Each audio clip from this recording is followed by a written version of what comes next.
I'm undefeated at the welterweight division. So me and Ian Garry, I think, could be good money. Somebody's always got to go. Yeah, exactly. My biggest thing, though, during International Fight Week was running into other fighters, running into, Kevin Holland, running into Wonderboy. I was trying to look for a fight. So luckily, I ended up finding one. I seen Pooh Bear walk in, and I'm like, what's up, Pooh Bear? But I find it funny, like all that shit that he be talking online, he couldn't give me that same energy in person. Put in your work. Somewhere down the line, bro, me and Kevin Holland gonna fight, and it's definitely gonna be for a title. Something crazy telling me that, right? And we gonna both be coaches on the Ultimate Fighter going crazy. Maybe I gotta win the title just to make that fight come into fruition. I really feel like Wonderboy be putting on a role. He ain't as nice as everybody try to claim him to be, but I feel like Wonderboy is the Ellen DeGenerous of MMA. Seems like the nice guy on camera, but behind closed doors, that motherfucker's an asshole for sure. I need me a slice of that Wonder Bread, as they call it. We locked in St. Louis right now. Murcielago and, the team that I worked with in Michigan, we done everything that we could do. Yeah, man, I'm just ready to kind of do my own thing right now. Buckley at 170 is a real force. He's never going to stop learning and growing. Every time you see him, it's a better version of Buckley. And his cardio's crazy. Ain't nobody training 3 times a day for 2 to 3 hours. Ain't nobody doing that. Literally, I was in the dark place when I was in Michigan, bro, because I literally was not around nobody. I'm making this move for the betterment of not just my kids, but for myself and my mental space. All right, so I'm back again with New Money, New Mansa, Joaquin Buckley. I like that. What'd you say? New money? New money, new Mansa. Yeah, I like that, man. Man, we just chilling, bro. Over here getting drug tested a little bit, They got to make sure that I'm clean. It's a clean business, We scheduled this interview. Did you know that they were coming this morning, though? Nah, you don't ever get noticed, you know what I'm saying? They just pop up on us. Got you. Yeah. All right, well, want to kind of talk about everything that's been going on. You said you got a fight in the works and all that stuff, right? And just previously before that, like the day before you said that, you were kind of calling for the UFC to give you a fight. But even before that, just to, knock off some topics that you've also been involved in. Let's just start over at UFC 300, right? Because you were offered Ian Garry an MVP. You turned down Ian Garry. You accepted MVP, I believe, but then MVP ended up turning you down for Garry. Yeah, so exactly. They ended up fighting at UFC 300 and all that. One of my questions is, was that even for real, you think, those offers from the UFC, or do you think they wanted MVP and Garry from the first place? Well, no, I hope it was real. I'm sure it was. You know how sometimes they use you as like a lever or something like that to kind of push them into each other? That's what I'm saying. Probably. I don't know. But what you're saying, I do believe it was a real offer. When the UFC called me for the Ian Garry fight, like I said, it was just time-wise. I wasn't ducking Ian Garry. I just need just some more time to rest and prepare for anybody. Whoever that name would have been, if they would have gave it to me, I would have said no to, just because of the time. But regardless, though, when they did give me more time and they told me about the MVP, it would have made sense to make that fight happen, because where the fight was going to be at, it was in his own backyard. So I'm like, bro, that would have been lit, to fight MVP in England, So, but regardless, though, MVP went with Ian Garry, and, they had that type of fight, but I feel like it just adds more stock to what I do, because of the boring fight that they put on. It's still to the point where every fight that I get into, everybody knows it's going to be a banger, so I feel like I got a little bit more stock, for them having that boring ass fight. Yeah. And I guess, what did you make of the performance, right? Because Ian didn't really go for too much of the knockout with MVP, right? He chose the grappling approach, and it was kind of boring in that last round, just taking his back and stuff. So sitting there watching it, how were you feeling about it? I felt like I fumbled the bag. I ain't gonna lie. I saw that tweet, yeah. Right, but regardless, though, it's all in God's plan.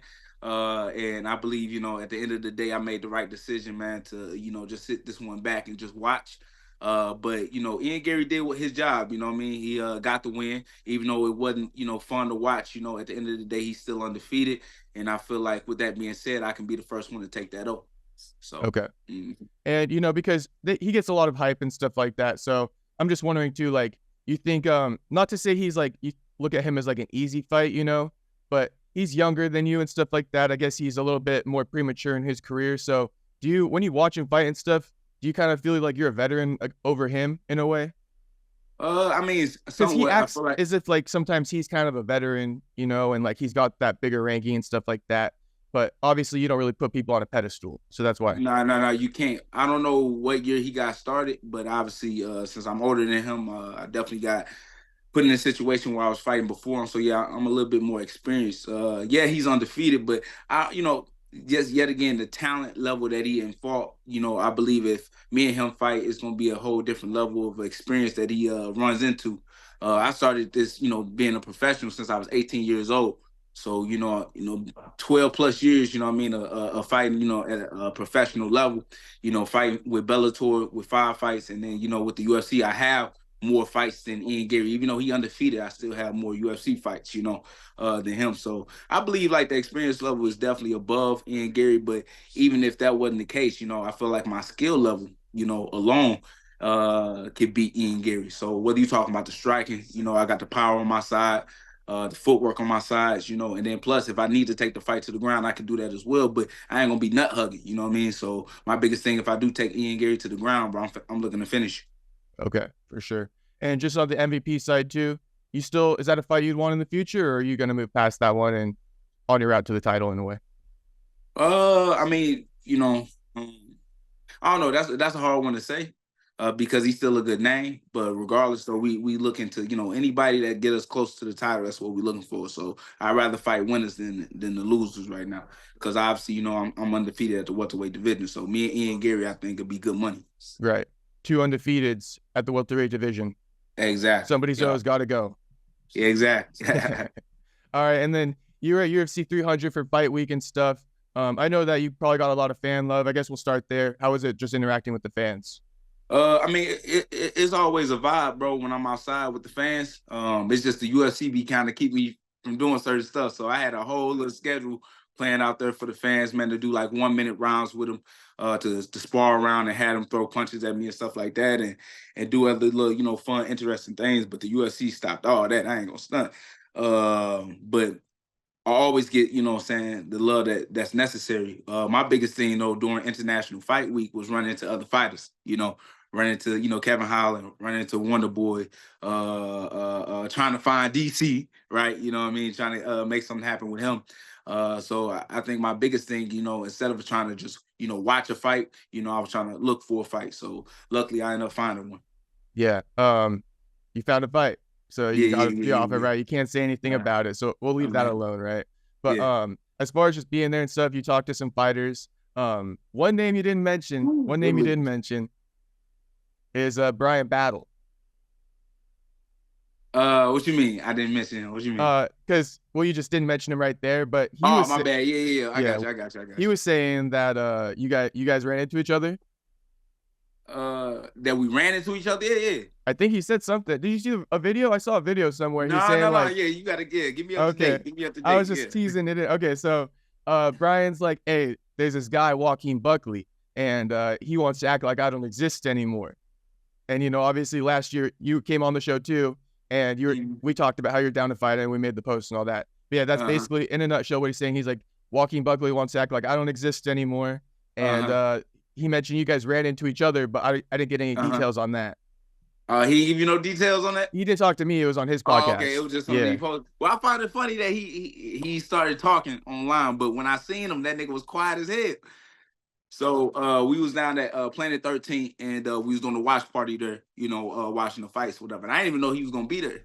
But I'm sitting next to Bobby Green, who is now King Green. Yes, sir. You know what I'm saying? So sitting next to the King, and then I seen I'm gonna call him Pooh Bear. I seen Pooh Bear walk in, and I'm like, "What's up, Pooh Bear?" And I yelling, "What's up, Pooh Bear?" I don't get no answer. I'm like, "Fuck that!" So I walk up to him. I'm like, "What's up, man?"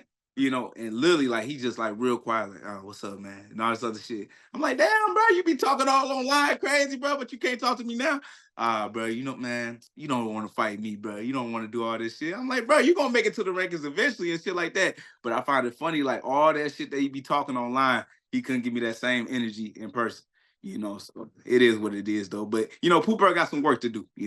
Obviously, what I'm saying, I can't bless another unranked individual. Put in your work. I think Brian Battles is a very talented individual, and he'll be up there one of these days. Right. Now you've been taking. It's just about the fights you're getting, right? And I think on part of the fights that you're getting, a fight between Battle doesn't make sense at this moment. I feel like personally, but obviously last year when we were talking about, that was a fight that would have been a banger. And he still could be. He just got to make it. Winning, you know, There you gonna go. happen. It's gonna happen, you know. And I told his ass, you know, keep promoting and, you know, keep shouting it out, and eventually you're gonna make it happen. But you know what I'm saying? Like I said before, he was quiet, you know, when he was talking to me, so it wasn't much engagement. I'm gonna tell you that. Okay, Yeah. so let's just say too, like after that little engagement, what'd you do? You just walked away and did your thing and like Can't hung have out no with other choice people? but to keep talking to myself. How many people were there? Like 10 fighters or something like that? So you just kicked it with... No. It was a good amount of fighters. Vanessa was there. You had I forget his last name, but his name Alex. Hands of Stone, I think. You know what I'm saying? Oh, you know, want to fuck his name up. But then, like I said, Bobby Green was there. Marab was there. You know what I'm saying? Doing Okay, his so your thing. boys were there. Yeah. So you know, they had a good group of fighters at Planet 13. Yeah. Okay, got you. And so also just with the couple other fighters that you ran into, I'm just curious too, like Kevin and stuff, you posted that video. You guys cool? Yeah. I mean, you guys are just frenemies, bro. You guys are just always Frenemies. like, I don't know. you know. I don't know. You know, Kev feels some type of way. Does he? Because I could sense a little something in the video. Like he didn't want to play around. Yet again, dudes get quiet when they're around me. I don't get it. You know, he definitely was not big mouth at the time. But at the end of the day, I really feel like, you know, Kev is still a big name. And yeah, eventually we can make that fight happen. I really feel like somewhere down the line, I'm gonna just be honest with you, somewhere down the line, bro, me and Kevin Holland gonna fight, and it's definitely gonna be for a title. Something crazy telling me that, right? And we gonna both be coaches on the Ultimate Fighter going crazy. So, you know, I just don't think he wants to fight me right now, but I believe with some type of incentive or something that's major, he'll definitely run it back with me. So maybe I gotta win a title just to make that fight come into fruition. I love that idea, actually. I didn't think about that, but Ultimate Fighter, yeah. Because like I said in the past, you know, you guys are just like two guys that needs to run it in high school. Like you guys beefing, you just got to run it again. So yeah, I like the Ultimate Fighter. Be like Rampage and Rashad and shit like that. Yeah, back in the day, man, running it, man. Black on black crime. Yeah. Now, you also were like, give me the bag and I'll fight you at 185. But I was like, bro, come on, just stay at 170. Lock in there. Fight him there too. Man. That was that ego talking. But I would definitely I definitely was gonna do it. But you know, you already know, you know what Dana be saying. He said, bro, if motherfuckers ask for more money, they don't really want to fight type shit. But in my personal opinion, it's just like it do make sense for me because like either way, the UFC ain't losing out on nothing, right? If Kevin win, that's what they gonna pay out, and if I win, that's what they was gonna pay out anyway. If Kevin would have won, right? So my thing, I was like, ain't no lose for the UFC because ain't like I'm asking for like $2 million or something like that just an outrageous number to actually know that the UFC ain't gonna take. So I was trying to make something that made sense, and I was like, shit, let me get his purse if I win, because I'd be damned if I win and motherfucker get paid more than me. That'd be crazy. Yeah. Okay. So and then with Sean Brady and Wonderboy, right? Anything go on there? With Sean Brady and Wonderboy, all right. So Sean Brady, funny enough. Okay, I'm glad you brought that up because I did run into Sean Brady too. Funny ass. Sean Brady was literally like a kid, bro. Like he was like, bro, stop bullying me. Like I was like, bro, unblock me off of you because we met each other at the PI. So before I seen Sean Brady, I seen Joe Pyfer, you know, and I talked to Joe. You know, I was like, where your boy at? Where's Sean at? He's like, man, he out there, man. He out there in the by the front desk. I said, bet. So I popped up on him. And I seen Sean Brady. He's literally looking down and shit. And this is the funny part, right? He had like a bandage on his eye, like Nelly. So you know, I ended up joking. I'm like, okay, bro, you repping STL, huh? But it looked like he had staph. Oh, right underneath his eye. I'm like, boy, you gotta clear that shit up. So he getting upset, he getting mad and shit like that. He was like, man, why you always fuck with me and shit? I'm just like, man, as fighters, is what we do. This is, you know, at the end of the day, I'll be looking for a fight. You know, if you're a fighter, then let's get down. He's like, but at the end of the day, man, that's just not how I get down. You know, if we gonna run it, we just gonna run it. You know, but I don't like all that shit talking back and forth. I'm like, come on, man. This is how we promote, man. This is how we eat. So we literally going back and forth and all this other shit. And somebody literally in the background, I can't remember his name, but I think he's a fighter in the UFC as well. But he was like, Buck, man, just leave him alone. I was like, damn, bro, they really trying to make me a bully out here. But yeah, Sean literally didn't want no issues with me whatsoever. It's kind of crazy. Like I said, I felt like I was like literally back in high school fucking with some kid, bro, in the cafeteria. Sad. With Wonderboy though, Wonderboy ain't give me no love. I ain't gonna lie to you, bro. Wonderboy was because everybody call him a nice guy, you know what I mean? But at the The end of the day, I NMF. think right. But I think, be honest with you, I'm not even like trolling on this one, but I really feel like Wonderboy be putting on a role. He ain't as nice as everybody try to claim him to be, you know. Yet again, I try to keep my personality the same with everybody, but yeah, I feel like Wonderboy gave me some different type of vibes, you know.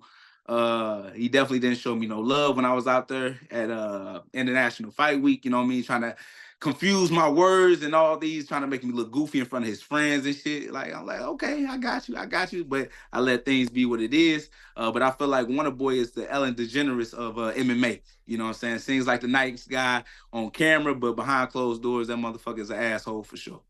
Damn. Yeah, Not yes, the NMF. Nah. What did he tried to mince your words? You just went up to him and I'm assuming you're like, man, yo, what do you say about a fight? Exactly, right? So one of these guys, they're just a fan, right? Just a fan from International Fight Week. He came up to me, was like, hey, Wonderboy heard you wanted that smoke, and he said he ain't mind giving it to you. So I'm like, okay, bet, because Wonderboy didn't mention anything about it when I had brought it up, you know what I'm saying, on Twitter, when I, you know, on Instagram, whatever. You know, Wonderboy never said anything about me calling him out. So when I see him down at the resort, you know, he at the pool area, you know what I'm saying? He relaxing, you know what I'm saying? So he thugging it out with his brother, you know, whoever his other significant other is, which I don't never seen that nigga with no female, but regardless of that fact, I talked to him, I was like, hey, bro, one of the fans, man, ended up asking that you don't mind running that smoke with me. And he was like, huh? I said, one of the fans at International Fight Week said he spoke to you, and he said that you wanted to run the smoke with me. I don't know what that means, buddy. Right? So I'm like, all right, look, because I know I've been calling you out and stuff like that, man. And I just wanted to say, hey, bro, you know, I think it'd be cool if we had a fight. You know what I'm saying? I know I've been talking a little shit. Oh, I don't talk shit. I don't do that at all. So he literally acting like he don't hear what I'm saying, and he's trying to mix it. Like I said, yet again, playing, you know? So I'm like, all right, cool. I'm going to just leave it alone. You pretty much tell him you don't want to fight. It is what it is. But I'm going to go get this work in while you laying down chilling. You know, so I end up getting my little work in right in front of him and shit like that. I can see his brother looking over and shit like, damn, that motherfucker do work hard. Yeah. Yeah. Well, but it is what it is. People hate the lingo. People hate the lingo sometimes. I guess that's something he's like, you know, you're talking about smoke. And he's like, I don't know what smoke is. Yet again. So Marcus was like, hey, Buckley said he wanted that smoke with you, and then that's what. And look, Marcus could be lying, but why would he? I don't think so. You know what I mean? Who's Marcus? From International Fight League. So Marcus is literally a fan. It's just a fan, fanboy. Okay. You know? But regardless, though, you know, Wonderboy, I do believe that he was like, oh yeah, I heard Buckley want that smoke, and I don't mind giving it to him. Right. That's what he said. I know, and I believe him. But obviously, I guess he's obviously being petty when you're like, you want that smoke, and he's like acting like he doesn't talk like that. I don't know what you mean. Hey. Yeah. So you got what I'm saying. So he's trying to put you down for how you're talking. That's not a nice thing to do. No, not at all. Not at all. Not the nicest thing, man. You trying to bully me on how I speak, bro? That's kind of fucked up. Yeah, we all speak different, right? We're all from different areas. But it is what it is. So he's the Ellen DeGeneres. You're not happy with Wonderboy after fight week. No, not at all. Fair enough. Yeah. All right. And then I need me a slice of that Wonder bread, as they call it. Yeah, some of that Wonder. All right. And then with Sean Brady, I figured I'll bring this up on the podcast because we might as well, right? So obviously you be talking your shit, and then I post you and all that stuff because, you know, we're just having fun. We're just having fun at the end of the day. That's all. But and shout out to Taino, their coach. Okay. Because he messaged me. Yeah, his coach good people. Yeah. Right. He's a nice guy, but he thinks that I hate the team because, you know, we talk and then I put your stuff out there. But, you know, it's all love on my end. You know, I don't hate the team. But, you know, I'm just having fun because I feel like we all got to, like, what you don't get, right? You go on these podcasts and these guys don't really, like, highlight the big parts of the podcast. They're quieting you down. So I'm just putting it out there because it is what it is at the end of the day, you know? So I I'll have appreciate you. them on too, so that they can respond if Yeah, they no, want no, to. But bring I them think on. they're a little too big for me. Matter of fact, when you got them on, bring me on too, and we can all have, because I think it's a misunderstanding. I really think it's a misunderstanding, man. Because I have no issues with these guys. I don't dislike anybody, and in any one of my divisions, no matter where I fight, I feel like at the end of the day, if we able to compete with one another, I'm able to get this money. Like, this is how I provide for my family. You know what I'm saying? This is how, you know, I chase my dreams to become one of the best in the world. But I got to do that with a competitor, you know. And the best way that I know how, well, first off, you know what I'm saying, is just being myself, but just promote the fight by speaking about it and by engaging with the fans. So, you know, there's certain things that I know that a lot of people talk about that I'm gonna bring up, you know, and I ain't got no, you know, fear to bring up. So yet again, when it comes to, you know, Sean Brady and him blocking me, you know, you're only blocking yourself from opportunities, in my personal opinion, because yet again, I believe that my name is, you know, rising up within the welterweight division, and soon a lot of guys is gonna be wanting to fight me. But what will you're gonna have to offer something, you know what I'm saying, behind that. So if you're willing to speak up and really talk that shit, that's what's gonna make me want to fight you. So you gotta promote something. Instead of kind of acting like you don't exist in a way. Yeah. And Yeah. then but then when I get the belt, you know, Then they're gonna now, hit you hey, up. okay, Buckley, let's run it. Let's do this, you know. So now Right. you acting out of character. That's how I feel, you know. You didn't For want to sure. fight me before, don't try to fight me now. Yeah. And yeah, just a little bit more on that story. It's also because, you know, you fought Nursultan and shit like that, and then you be beefing with Brady, and I be posting all that stuff. But then that other guy I interviewed, Dylan Budka, now he's fighting Petrosky. So that's why, like, he got misconstrued, because he's like, now you got another fighter you're rooting for? But I'm like, no, bro, I even interviewed Petrosky back in the day, but he unfollowed my ass. So I don't know if he wants to come back on. So I don't know. Just ask him. Just shoot him a DM. You never know. You know. For sure. But regardless, But I got though, love for them. That was my point. You know. You doing your job, right? Right. It's your job to interview fighters, man, and get the news out there. So, yeah, I don't know why guys take it personal. You know, at the end of the day, man, it's just business, bro. Right. Keep it where it's at. All right, and I guess let's talk about. All right, I got one for you. Here, let's pause real quick. I got to piss real quick. Like, oh yeah, go for it. I didn't drink all these goddamn bottles of water. Yeah, sorry about that, big fella. I'm sure you didn't want to watch me playing with my piss. Yeah. I'm sure the fans would have wanted to. You're right. Hear me. Be honest with you, I think they are intrigued on like the whole process of how this shit works. Yeah. But yeah, so yeah, like you said before, you know, even though we already had this situated on when we scheduled to do this interview, they pop up on us whenever. So we had to keep our schedule up to date, you know, via website, you know. So I had to always check that, and depend on where I'm going, or, you know, like, for instance, right, I'm leaving out to Texas pretty soon, you know, to go to Austin, to go train with the B team. I got to make sure to put that down, because if he pop up in St. Louis and I'm in Austin, that's a no-no. You know what I'm saying? That's a strike. That's a whole strike. Oh shit. Unless you gonna make that drive. So back to the couple things real quick. Just to cross off your upcoming fight, will you be training in St. Louis? Because I know you just had your daughter and stuff, so you might want to be home, or you looking to go back to Michigan? Because, you know, you looked real good when you were spending that time in Michigan, I gotta say. And obviously you looked good in your last fight too, but the Michigan performance was crazy. I feel you. Nah, man, we locked in St. Louis right now. With my last performance, everything was in St. Louis. With what's his name, Ruzaboyev, even though, you know, it was a last minute fight, type joint. But unfortunately, I'm just not gonna be able to make the trips back to Michigan back and forth all the time like I used to. The reason why I'm going out to Austin is because, you know, what I can learn and what I can develop down there with the B team and shit. So, but other than that, man, we in St. Louis. Okay. We locked in. Yeah. Locked in St. Louis then. What about Murcielago? Are you going to be still kind of like having a couple corners from there? Because I remember you also had the all black corner in the last fight, right? All black corner. Yeah. Them just my brothers. They ain't got nothing to do with black or white or nothing like that. No. But I saw your post. Yeah. But no, well, I just find it funny because, like, I never seen that before. Like, couldn't nobody, because people said they seen it before, but couldn't give me an example of who.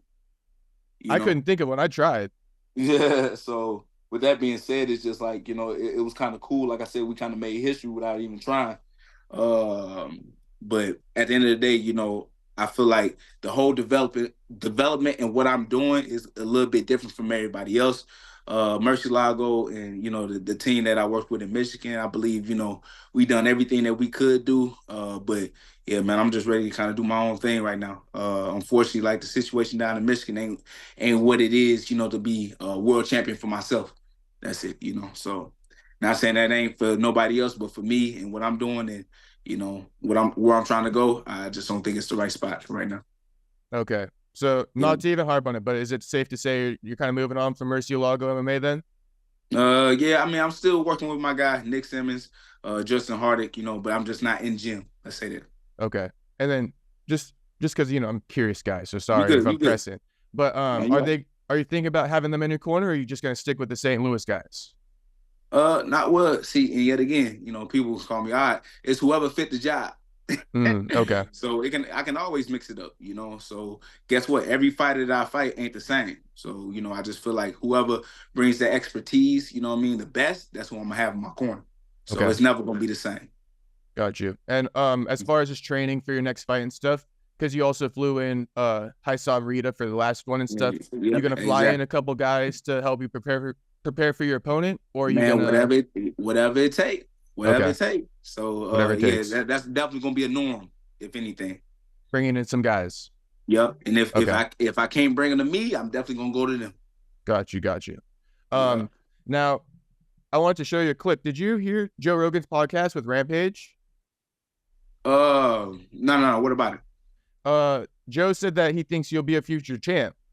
Oh, for real? Yeah, you want me to play it? You want to hear it real quick? Yeah, go ahead. That's what's up, man. Shout out to Joe, bro. He just knocked out Vicente. What happened to the guy that did that Buckley guy? What happened to him? They're talking. He's in welterweight. They're saying, like, what happened to the guy who knocked out Impa? Right, I believe. Welterweight now. He dropped down to welterweight, and he's very successful. Oh, so he's doing He good? just knocked out Vicente Luque, and who did he just knock out in the first round? He just fucked somebody else up, too. He's fucking good, man, and he keeps getting better. Joaquin Buckley just keeps getting better. The thing about him is, like, every time you see him fight, that's right. That Ruzabov guy that he fought, that guy's a big dude. He's like 6'3", 6'4", and he fights at 170. Wow. And he beat him by unanimous decision. Knocked out Vicente Luque before that. What's that? 6'5". Yeah, he's 6'5" at 170. That's nuts. And you know that guy was like very highly touted going into that fight, but Buckley beat him. Buckley at 170 is a real force. He's a real force. He's just like, he's one of those dudes, like, he's never going to stop learning and growing. Every time you see him, it's a better version of Buckley. And his cardio's crazy. Or what camp is he at, you know? He's got a very small camp in Detroit. You know, it's a very small camp. It's not a big gym. I haven't heard of many fights coming out of Detroit. Yeah, there he is. Murcielago MMA. And it's Detroit, right? Does it say? I'm 90% sure that's where he's at. They're trying to figure it out, but yeah, it's all good. From St. Louis? Am I wrong? St. Louis. So he trains I'm sorry. So shout out to St. Louis. Sorry. He ain't wrong about that. Definitely train out St. Louis. The point is, he's like in a small team. It's not a big team. It's not like it's not ATT or. And there's some people that think that that's not good either, because, like, I talked to some dudes that went over to train at ATT and say, hey, man, like, you got these dudes coming in from Russia and Dagestan. Yeah, I think that was pretty much it. Let me see. Okay. Okay, so they're in Michigan. Lance Lace just got to keep growing the way he's growing. But it's like you see these guys when they're on the come up, it's like there's so much potential, you never know. And some guys, they have so much potential, then it just never comes to fruit. It's like, that's. So, you know, he's saying you got all the potential in the world, but you got to keep grinding. Joe a real one, you know what I mean? But, you know, I don't think a lot of fighters paying attention to that, which I love, you know what I mean? Because my biggest thing is I think that's my secret weapon, is me being underestimated. So, you know, I want to allow guys to keep thinking I ain't that good, you know? And I'm going to just keep pressing on that gas, man, and, you know, really kind of prove some people wrong, or in this case, man, prove some people right. You know what I'm saying? In this case, you know, Joe Rogan. Yeah, that's big, man. Appreciate you, man, for even showing me that. Yeah, I ain't heard that. Yeah. What's funny, dude, I was listening to this podcast last week, and then it just went on my YouTube today, like, while I was, like, getting ready. And then it just started talking about you while we're about to do the interview, like while I was getting ready. I was like, Okay. damn, I got to show him this. This is crazy that even popped That's up. lit. Like, yeah, I didn't That's even lit, hear about man. it. I But appreciate that, man. Yeah. Yeah. I ain't know nothing about it. Yeah. Crazy. No one wanted to clip that one, right? No. We Yeah. about to clip it now. I'm about to clip it now. But yeah, like even because you say you're underestimated, right? Like I hear a lot of people talking Vicente Luque up big right now for the Nick Diaz fight, but they weren't talking him up that big when you fought him. I find it kind of like you think they were? I don't know. I mean, I don't know. You know, that's a good question. You know, like, all right, let's stop playing. They probably do know that I'm as good as, you know what I'm saying, I claim to be, because yet again, ain't a lot of guys calling me out unless they at the bottom, you know. And obviously you willing to take whatever risk in order to, you know, get yourself to the top. But, you know, as much as a scrub as they want to act like I am, like Gilbert Burns, right? You know what I mean? Trying to be funny that he didn't have a fight coming up. You know, like, oh yeah, I don't know what Buckley's talking about type shit. You know what I mean? But at the end of the day, I feel like, you know, if I was that easy lick, how motherfuckers be, you know what I mean, trying to show or expose me, right? It will only make sense, definitely, if I'm in the rankings and shit like that. Like, you guys will want to fight with me just to help yourself, you know, pursue even closer to that title. But regardless, though, there ain't a lot of guys that ranked above me or ranked below me that really been calling me out. You know what I'm saying? That's it within the rankings. So, you know, either way, man, it don't even matter what they think, how they feel. I'm going to keep doing what I'm doing, bro. You know what I'm saying? The grind that I've been on is just, I ain't gonna lie, been crazy. You know what I mean? Being able to wake up every morning, you know, get my workout in, and then, you know, in the afternoon and then in the evening. Ain't nobody training 3 times a day, you know, for 2 to 3 hours. Ain't nobody doing that. Nobody even trying to sacrifice that type of time. Even if they is trying to claim like they want to be world champion, you know. So it's a lot of sacrifice that comes behind this hard work that, you know, I got to be away from home still. Even when I was in Michigan, right, being away from home, I'm doing the same shit in St. Louis. I still barely see my kids, man. I feel like Goku. Yeah. Why? Where you stay? Oh, hey, only time I come back, you know what I'm saying, is when they gotta wish me, you know what I'm saying, wish me back with the Dragon Balls and shit, you know. You live with them or what? Yeah, I live with them. Yeah. Okay, but you're just always out of the house. Yeah. So, but yeah, other than that though, it's just like being focused and maintaining all the same mentalities that I was doing in Michigan, I do it here in St. Louis. It's just luckily now when I get to lay my head down, at least I'm with my kids and I'm with my girl. Got you. You know, so your because heart's kind of more that's the fulfilled. only thing that was messing me up in Michigan. Like literally, I was in a dark place when I was in Michigan, bro, because I literally was not around nobody.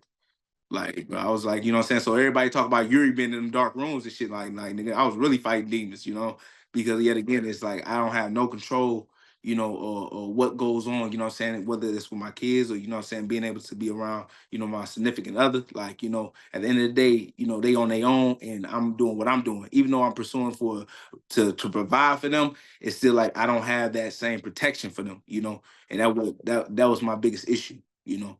But now that at least I'm in St. Louis and I'm in the house, you know what I mean, I feel a little better. You know, I feel like I'm around some love, you know what I'm saying? Yeah, just because you were a little vague earlier about as far as like why you're leaving, is that kind of why you're not going back to Michigan right now? It's family, bro. I mean, yeah. Like my son and my daughter is my everything, you know? Right. If I had to pick between my kids and the UFC, bro, I'm picking my kids. Right. Yeah, because, you know, I don't know, people might even be like, oh, why is he leaving Murcielago? But it's just for your family, not because of coaches or anything crazy. No, man. This is a family ordeal, bro. Yeah. Because, you know, people love to latch onto those other rumors in the beginning of your career. That's why I'm setting it straight. People like to start drama, you know. Yes. People like to start, you know, situations that ain't really there.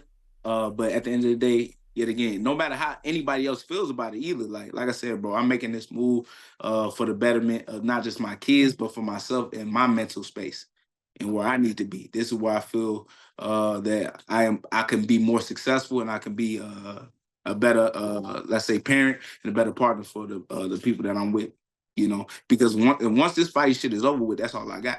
Yeah. You know? No, that's a fact. That's a fact. Mm-hmm. At the end, when, you know, your days are done, right? You need those people to be there for you. So, yeah. As far as just because you might even consider like there's a lot of solitude in Michigan that people like. There's a look at that match. Oh, make sure they match. Yeah. Okay, cool. I'm about to say, damn, well, we got to do some more. All right, cool. People would kind of maybe say like the solitude is good to focus on your fight, right? But I could also understand an idea of like having your friends around, you know, and your family around kind of keeps things light and keeps your spirits up. You gotta have a balance between both, you know. Not just focus 24/7.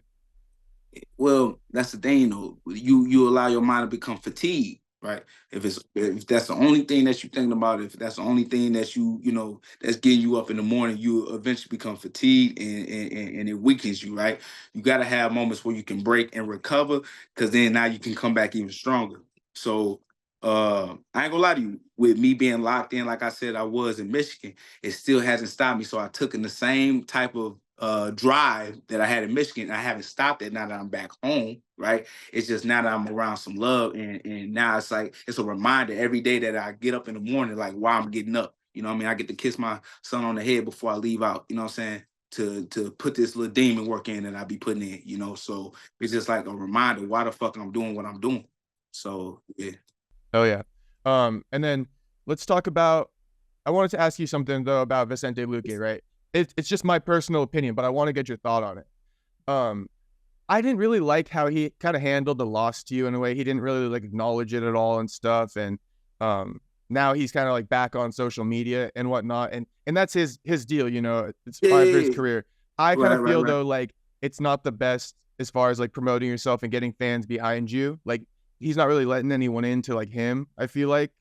How did you feel about, I guess, like how he handled like the loss and stuff and not really speaking on it? You don't care? Nah. I mean, did I speak about the win? I mean, yeah. You not for real. I know. I mean, yeah, nothing but like, crazy. but like, I never like really like was like, oh damn, I beat. You know what I'm saying? Vicente Luque, like, bro. No. Right. So my biggest thing is we move forward, we move on. There's no reason for him to talk about that, you know, that L. You know what I'm saying? Like, you be honest with you, as any fight, you shouldn't have to talk about your L's. You know what I mean? Like, you move forward. You know what I mean? And you try to, you know, like get yourself in a position back into winning.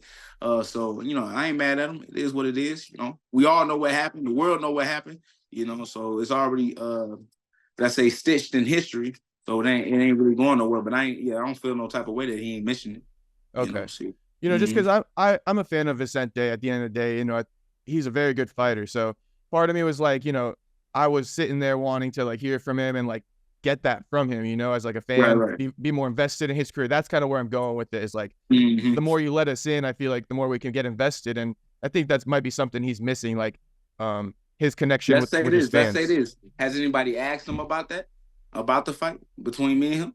Maybe, I don't know, maybe Mike Owens when he interviewed him. Right. So, but I don't besides know. that, if ain't nobody asked him, because I don't think it's to the point where he's making it personal, right? That he doesn't want to bring me up. Ain't nobody asked me about him. So usually kind of, you know, passes up a fighter's head. Yet again, you don't want to go back to them dark days, you know what I'm saying, where probably want to. Yet again, I don't believe that I beat Vicente, right? You know what I'm saying?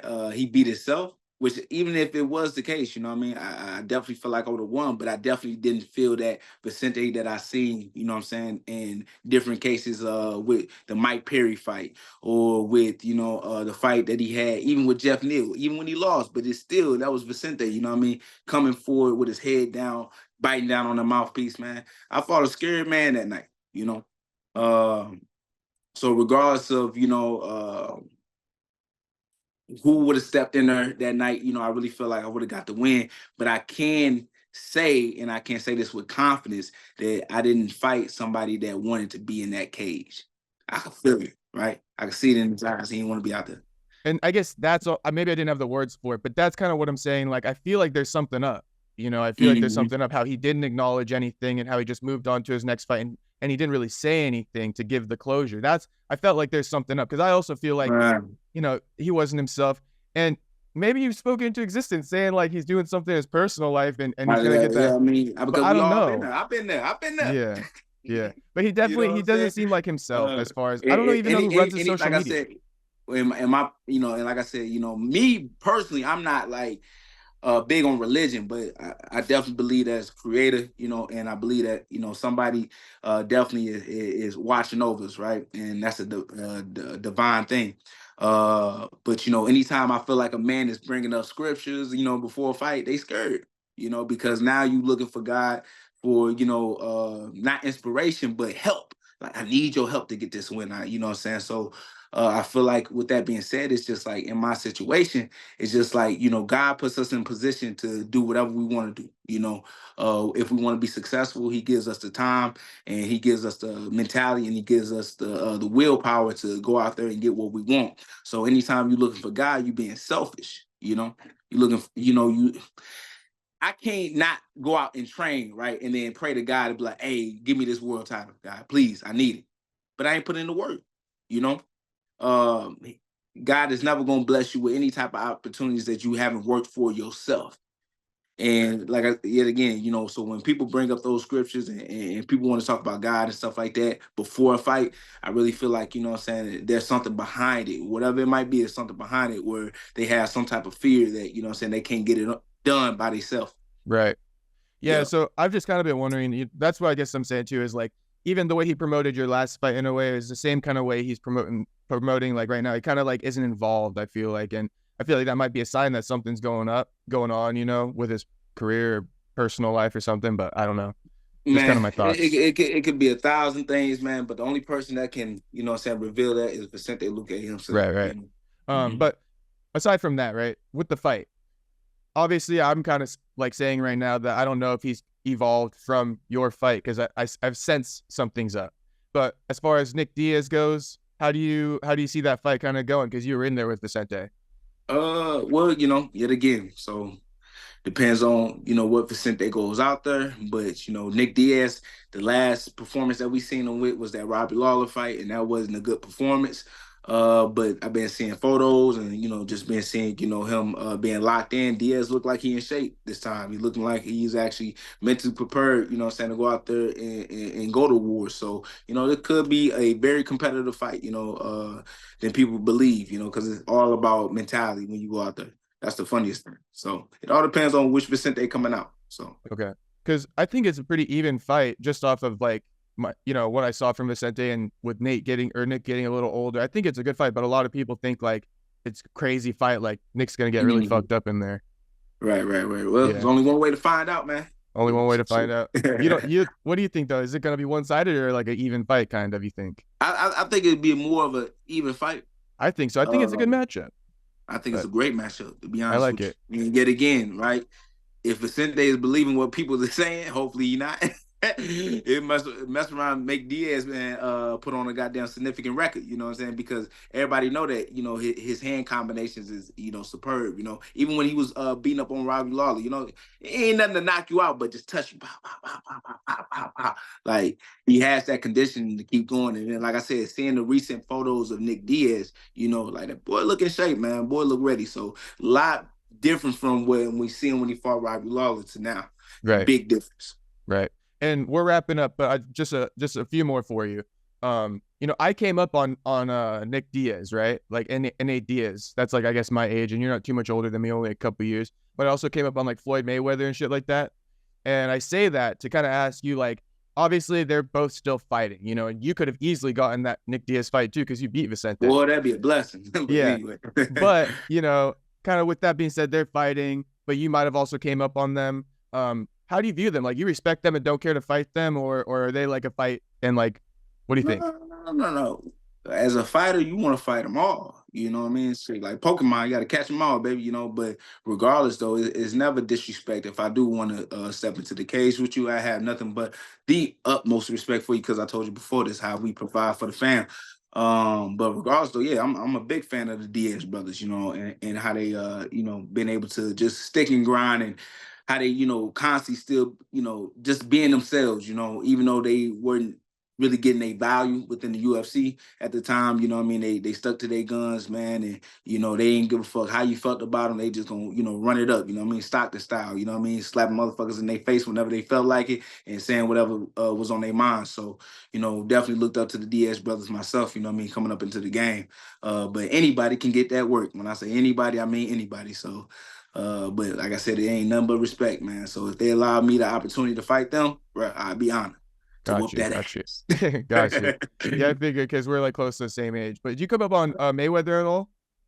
Like, you ever watch those 24/7s and shit like that? Like his training and all that? Yeah, I used to always be up on that on YouTube. Yeah, that's when because when he was on 24/7, he changed it from Pretty Boy to Money Floyd. Yeah.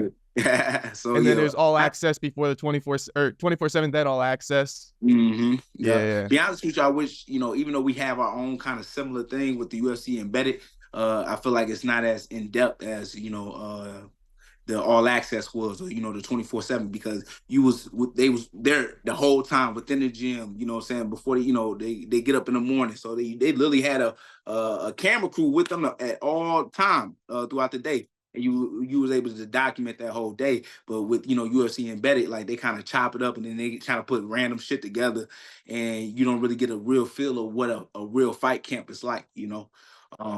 And that's why I do have so much respect for the boxers and shit like that and how they work, because what I'm doing ain't nothing new, right?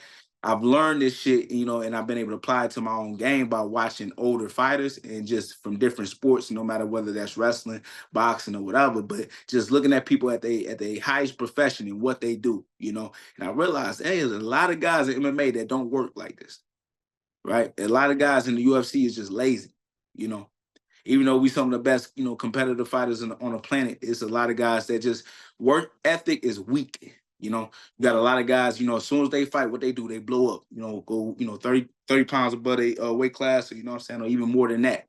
And not that they like in shape type shit, but like literally just blow up and look like, what I'm saying, DC, on the off season. So I really feel like, in my personal opinion, that there's still a level of mentality that's still not within the UFC, that I feel like there's only a small amount of people get to, and those are the people that become champions, right?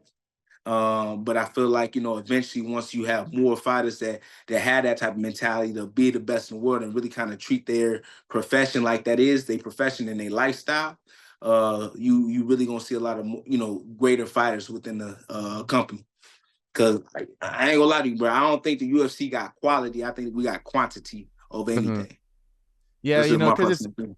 it's still early, I guess. But no, I hear what you're saying. There's, obviously not a lot of like world class competitors as far as like across the board. You got the world class in there. No disrespect to Alex Pereira, because I'm a fan of that motherfucker right now. That shit crazy what he doing, but it's still like, how is he able to do that? Right, it kind of in a way makes MMA look a little funky.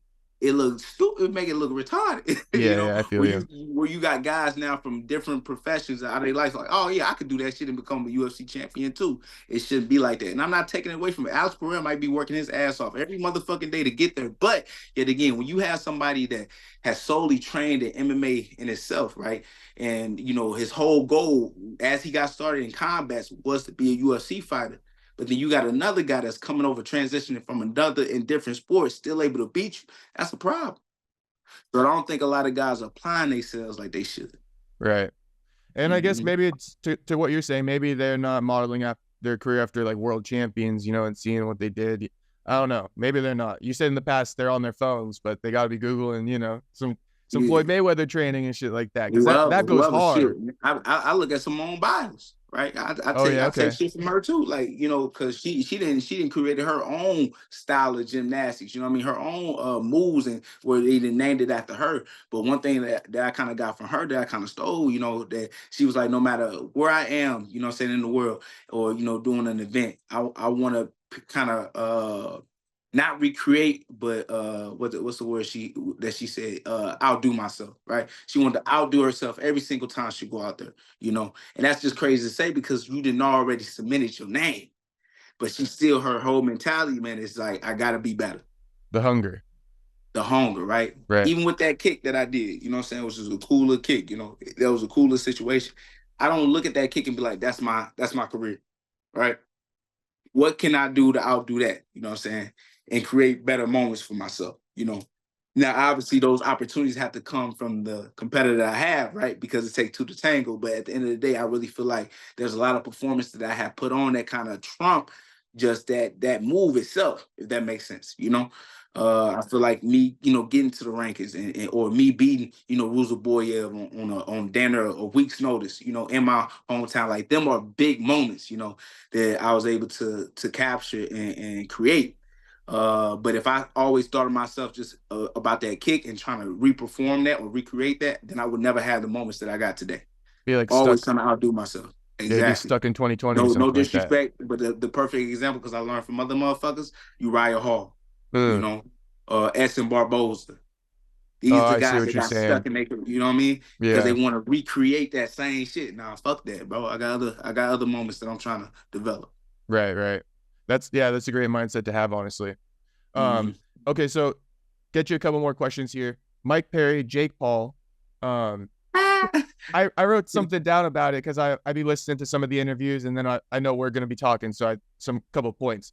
Jake Paul says that speaking of work, right? That's perfect. But Jake Paul says he's gonna beat Mike Perry because he's God gifted and because he works harder than 99% of boxers. So any thoughts? I don't know. You know, it's all gonna show the day that they fight. But I do believe that this matchup that they have, because him fighting Mike Tyson wasn't gonna prove that to me. You know, you beating a 58-year-old, damn near 6-year-old, you know what I'm saying, in the ring was not gonna show me that you are one of the best boxers in the world.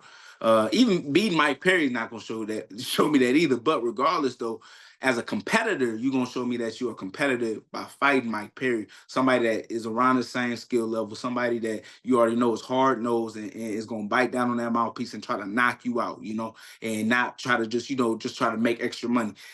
Mike Perry ain't just doing it for the money. He's doing it to make that name still. He's still trying to build his name as well as one of the best combat athletes, right? So with that being said, you got a lot, you know what I'm saying, that's in front of you. And if Jake Paul is able to get past that test, which is Mike Perry, then that's going to prove a lot to me if that's the case, you know. So, you know, I'm loving the whole idea of this fight. You know, I'm definitely pushing for Mike Perry to knock this boy out. But regardless, there ain't nothing but respect for anybody that step in there. Okay. And with Mike Perry, another nuance, he suffered a cut in his last fight. I don't have it up here right now about how many months ago it was, but it's been kind of like recent. It's like less than 3 months ago.